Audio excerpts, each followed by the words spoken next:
Yeah. Well, I think, first off, having people around you that love you and want your best interest or have your best interest in mind, and truly, keeping people close to you that are honest with you. Even when you start to have some success and you feel like you've made it, if you will. But man, I tell you, I always remember certain things that people said to me, like impact that they had on my life. And I remember at the time when I started to have some success at TCU, I was leading the nation in rushing and, my junior year and starting to get some media attention nationally. My coach called me in the office and what he said to me, he said, "You ever heard the term all glory is fleeting?" And at that time, I'm like, "Oh, what is that? What are you talking about? What does that mean?" He said, all the glory that you gain, all the recognition that you gain instantly begins to fleet because it just is more information that comes out every day, every minute. And so glory is fleeting at every second. And I thought about that. And I was, that's so right. It does. All glory fleets.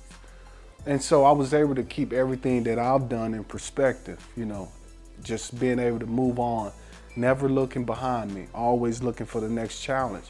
And also having the people around me, my wife, being able to talk to me directly, to be honest with me, and my mother to also be honest with me. But also just, just having, here's the thing. I think this, I believe, also is a blessing as well as maybe a gift that God has given me. Man, I've always had the vision of what would happen in my life. It is so weird.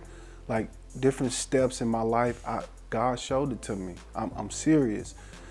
I remember our first house we bought in San Diego. God showed me that house. He showed me certain things about it. When I got there, it was like deja vu. Some people say deja vu. It was like, I've seen this before. Certain things that happened throughout my career on the football field, I've seen it. God showed it to me. And so I knew at certain times that it was God that was giving me this vision. And even when I felt like it wasn't what God wanted for me, I knew that the vision that He had given me, it was right. It was correct. I didn't second guess it.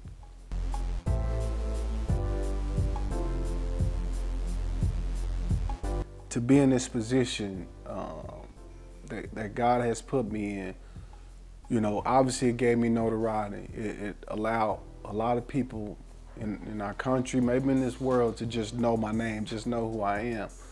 And so with that, I always believed that it was a greater purpose, for God to put me, on this pedestal or put me in this position to do something greater.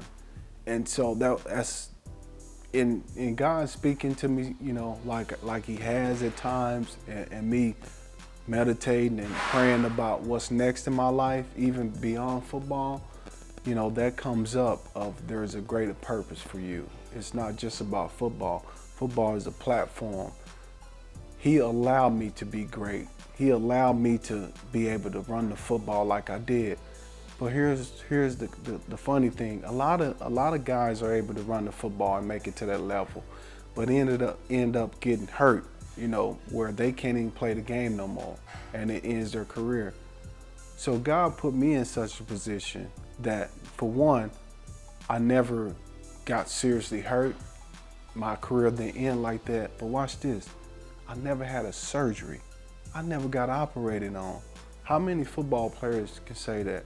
So if you don't think that's the grace of God that was covering my body for a greater purpose, then something is just wrong with you. Seriously.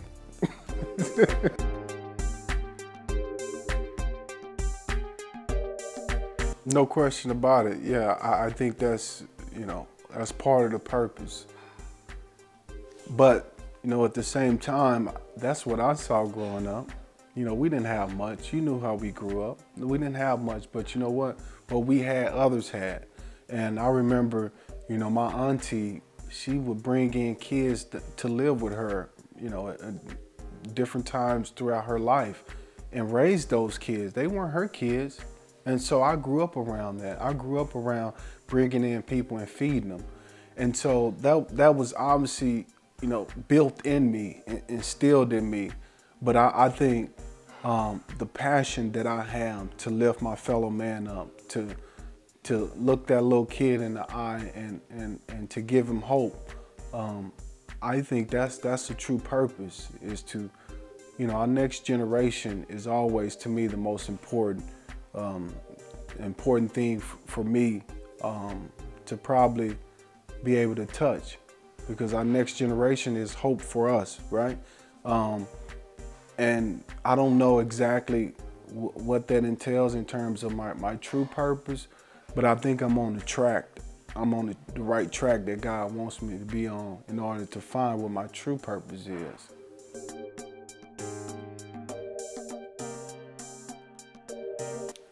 To me, purpose is doing what God intended you to do. That's the perfect definition. When you think about purpose, many of us, I've had many people that I've mentored, that I talk to, that come say, man, I don't know my purpose. I don't, and probably you too. I don't know my purpose. I don't know why I'm here. And that's a fair question. But would I say that you seek God and try to understand what He wants for you? Because ultimately, that's why we're here. That's our true purpose, is to serve Him and try to understand what He wants for us.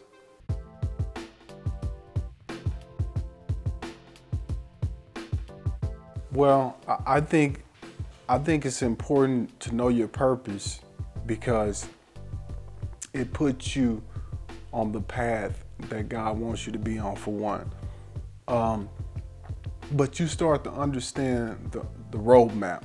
You start to understand the direction you must take in order to obtain that purpose, right? And so when you get it, when you understand your purpose, I feel like you feel full. Life is full. You feel obviously it's still a challenge, because that's part of a purpose. It's supposed to challenge you, I believe. And so, but when you're on the right track and you feel like you have your purpose, I think you feel full. You feel like, you're doing what you're supposed to do. You're no longer waking up in the morning bored and kind of moseying through life without, a cause, if you will.